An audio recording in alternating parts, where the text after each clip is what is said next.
Okay. Now, how now do you transition? We've talked about OPTs and all that, right? Now, how do you transition into corporate America? Like I said, you need skills that Americans don't have. Okay, how to get those skills? I think that's a story for another day. We're gonna have another session maybe of how you can be able to now get skills apart from just going for your master's and getting those academic skills. You can get those job skills on the side. You get trained. There's a lot of trainings out there. Okay, and get those skills and be able now. You'll be able to now make yourself profile look much better, and there's high chances that you can be able to get a job. All right, very, very important. Okay, so skills.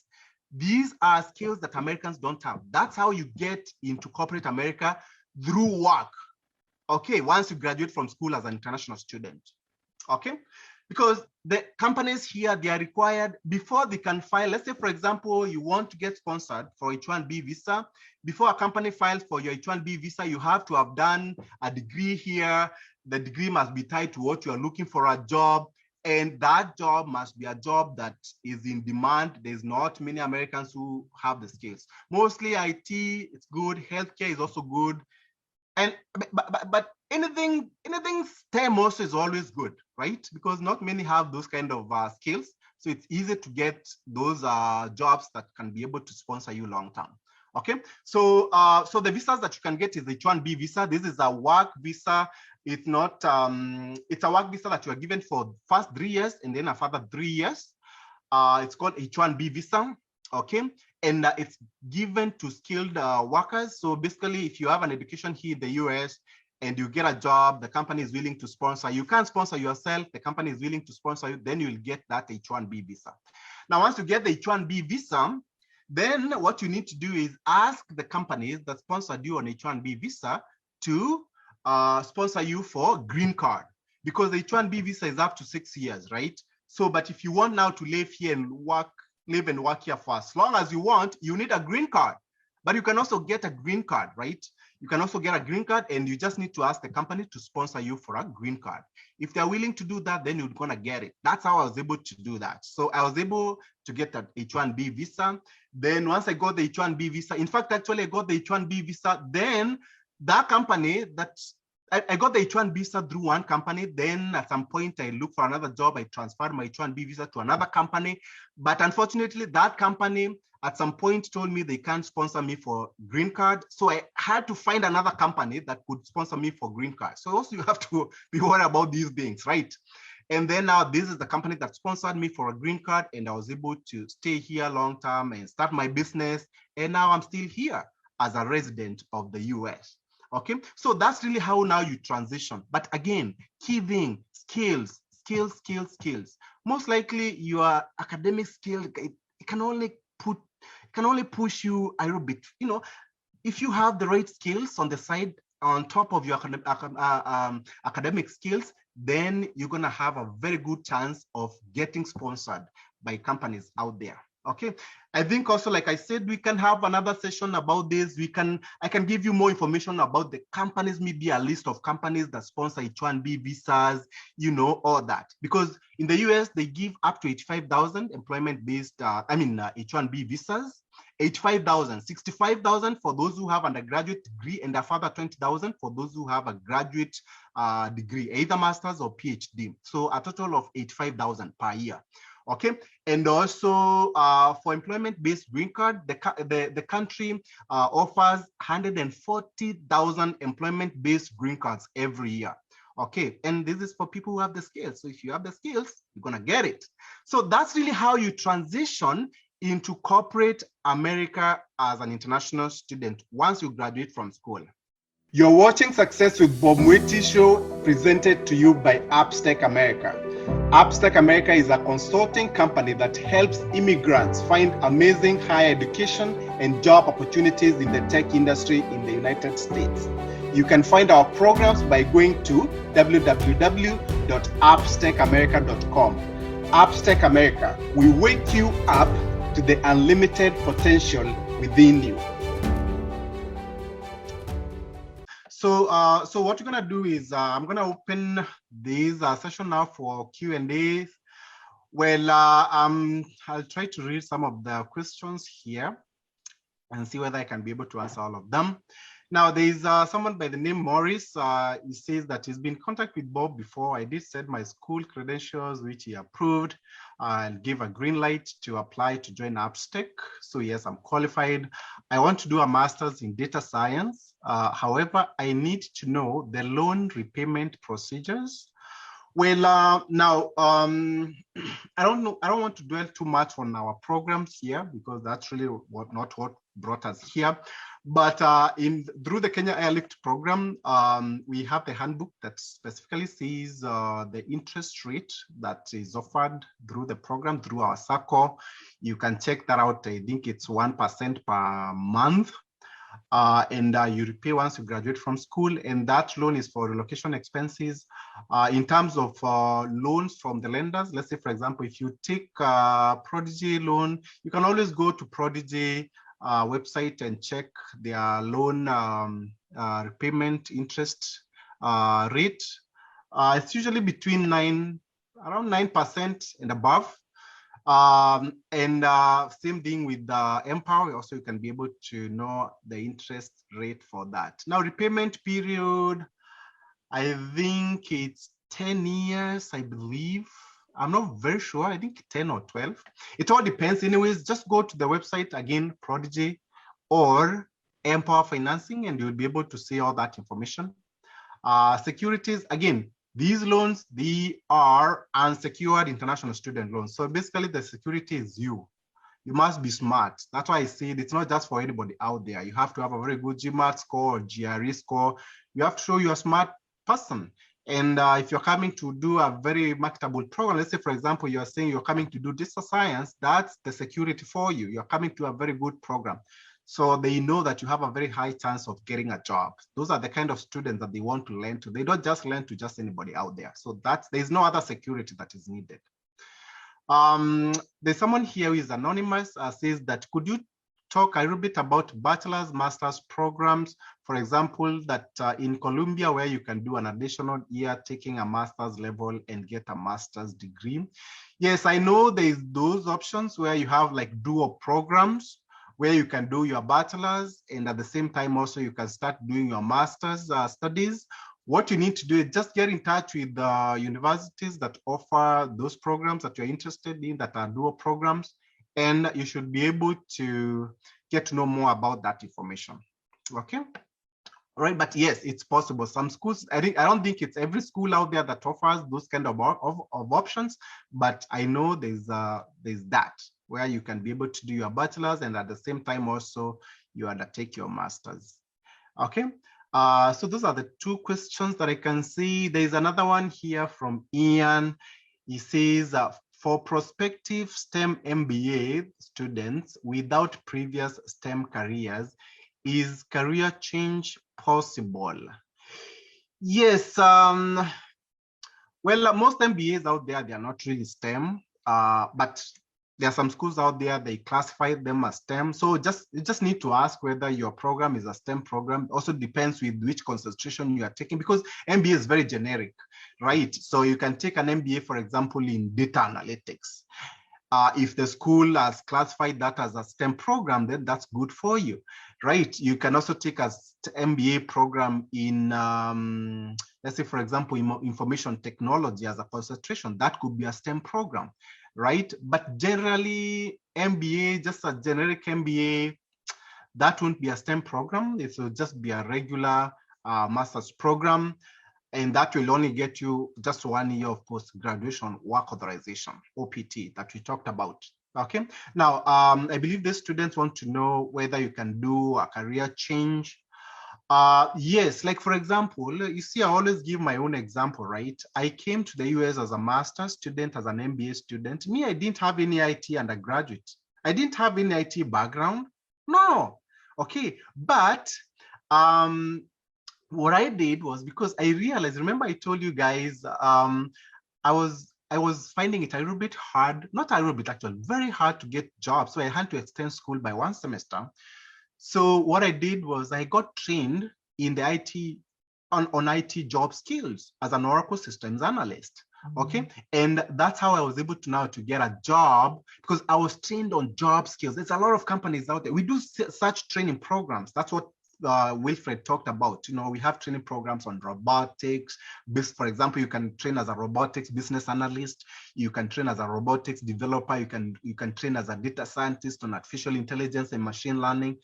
You can also train as an Oracle systems analyst. These training programs, even though they are IT programs, even though the IT skills that you are being trained on, you can actually do them if you come from a background that is not necessarily IT. And that's really what I did, right?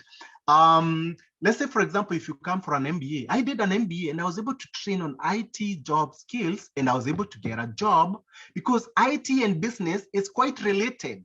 You understand? And by the way, I see a lot of people out there getting scared of IT, thinking that, you know, if you don't have any IT background, then it's not easy for you to get to transition. No, because there's me when I used to work as an IT consultant, I never used to do any coding. I can't write even one single line of code.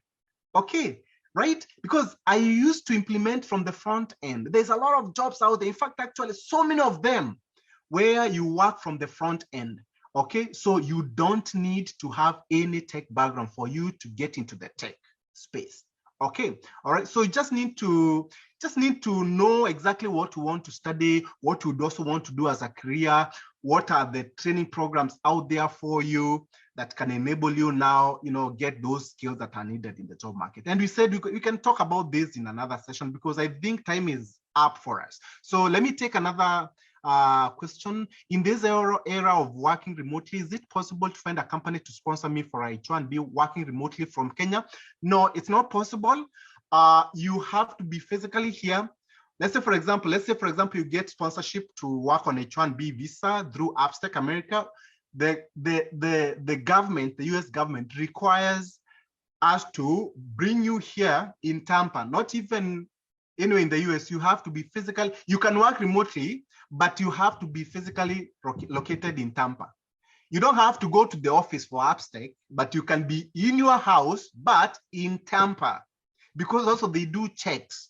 Okay, they do random checks sometimes to check whether, you know, because, you know, some of these programs, for example, H1Bs, they can, you know, they are very vulnerable to abuse, right? You know, companies can abuse them and file for people who are, you know, non-existent, right?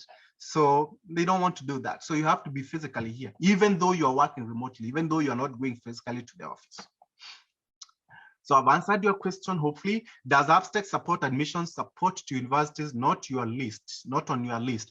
Well, we normally work with the schools that are in our list. We keep on expanding the list. And the reason is because these are schools that we work with, some of the schools that we have official partnership with.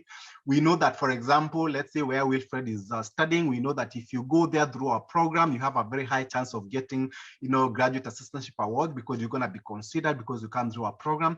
So that's how we work. But again, also the other thing, another factor that we have to consider is also the lenders, because part of what we do in our programs is that we hook you up with the lenders. Remember, I said we have, you know, unsecured international student loans that we can offer you through our official lending partners. For example, Empire is our official lending partner. Prodigy is also our preferred partner, but they are not yet our official lending partner. So not every school is supported by these lenders. So, you know, it has to be a school that is supported by them. So if it's a school that is supported by them and you need a loan, then at the end of the day, we can be able to help you out. Again, through our programs, we don't just take anybody just because we want to come to the US. We have to make sure that you have the funding, because we realize a lot of people out there, they go looking for bank statements from wherever they can get them, go to the embassy, present them, then come here and then struggle. We don't want that to happen. In case actually our program is not just a matter of you coming here and studying, also helping you get jobs once you graduate from school. That's why you have those training programs on the side. We support you once you graduate from school. We hook you up with employers who are looking for people with the skills that you have. All right. Someone here is asking, hi, hello, you said that working in corporate America requires unique and specific skills. Kind to share any? Well, I like talking about mostly IT because that's really what we focus on mostly. Okay, I might be biased into IT because also I don't want to talk about something that I'm not very sure of. Now, for example, in IT, there's a huge demand. Also, I know in healthcare, there's a huge demand of people who have those kind of skills. You know, mostly, like for example, in the IT sector, if you're working in corporate America, most of the people that you'll find working there as consultants, mostly it's Asians, specifically Indians. Okay, and they are working there because most Americans don't have those kind of skills. Okay, IT consulting skills. We're not talking about, for example, you know, a skill where maybe you have a computer broken and you are the one who's fixing a computer. No, that's a very basic skill. That one you probably won't have anybody to sponsor you. See, at the end of the day, when a company is sponsoring you, they need someone who can solve complex problems for companies. And that's even what the US government wants. They don't just want to dish out H-1Bs and employment-based green cards to anybody out there just because you want them. No, you have to be able to be someone who can solve complex problems for companies. And most of these complex problems, they cannot be solved by Americans. Okay, not many Americans can solve them. Right, so they need us. They need those brilliant minds from everywhere across the world to come and help them out solve those problems. I say that, you know, most of the innovations here, they are done by international students who, I mean, by people who came as international students. Okay, if you can be able to show that, then you're gonna be able to get sponsored and you're gonna be able to live and work here long term once you graduate from school. Okay. There's someone else here. What courses you think are relevant across time and what courses are more ephemeral? What 3 courses would you take if you had to start again now? And what 3 courses would you have avoided in retrospect? Now, honestly, first of all, to me, IT was never my cup of tea. Okay, I was more inclined into doing, being an accountant, you know, and things like those. So, and I had no idea what IT was all about. I mean, I knew IT about computers and stuff like that, but I had no idea about consulting life. Okay, so if I was to start this all over again and I was to find myself in your situation where you want to come and study here in the US, and I had the kind of undergraduate I did, which was a Bachelor of Commerce in Accounting and Finance, I would take a Master of Science in Business Analytics because one, I really don't love coding. Okay, so Master of Science in Business Analytics, probably it's not very techy coding heavy. I think the kind of coding language that you have to do is Python. I know Python, it's not very hard in terms of learning how to code. I think it's one of the easiest coding language. So I think I'll do Business Analytics Master's program. And I would basically, in terms of 3 courses, probably maybe Business Analytics, maybe I would take maybe something like, I still have to take a STEM program, no matter what. Maybe I would do like operations management, still also a STEM program. Maybe I do even project management. I'll still try to find something that is not, doesn't involve any coding at all, because that's not my thing. Okay. So of course I would avoid very heavy coding stuff, like for example, computer science, software engineering, and all that, because I don't like that stuff. Okay, but that's not to mean that those are not good courses. Those are very marketable courses. It all depends also with your level, right? You know yourself, right? Do you like these things? Can you do them also, right? Because STEM is not for anybody out there, right? Right. So yeah, so that's what it is. And another question for prospective students in non-profit sector in finance roles and not in IT, does Upstack America support the admission process? Well, as long as you come through up, I mean, as long as you're interested in studying anything related to business or IT, you can come to us and decide to do an MBA in finance, or do MSc in finance, or do Master of Accountancy. Yeah, so we support those programs. Remember, our programs, they are more tailored towards helping you get a footing in the corporate world here in the US. Not just come to school, okay? Come to school, finish your master's, get done with that, then get the skills that are needed in the job market, then get into the corporate America. So we can only do that if we bring students who are in the same line as what we do as a company here in the US, which is basically IT consulting. And for you to do IT consulting, you can do IT consulting even without finance, you know, accounting background, you know, just general business background, mathematics, all those, you know, anything related to that, you can always do IT programs, right? Because remember also I said, you can be in the IT industry working as a consultant. You don't have to code anything. You can work there as a business analyst. You can work there as a systems analyst. You can work in fintech, you know, all that. All right. So it's possible to get into IT without necessarily being a programmer. Because when you talk about IT, most people think IT, it's all that about programming and all. I think the last question here is, I think the last question here that I got is, do you help students apply to Columbia? Well, currently we are not working with Columbia as our official partners, but who knows, maybe very soon. But if you come through our programs and let's say, for example, we realize that Columbia, they maybe work with some of the lenders that you work with, yeah, we can help you get into Columbia. Okay. You've been watching Success with Bob Mwiti Show, brought to you by Upstake America. Come back next time to hear more steps and missteps that I took on the path to becoming a successful immigrant in USA. Be sure to subscribe to my YouTube channel and also follow me on Facebook, Instagram, Twitter, and LinkedIn.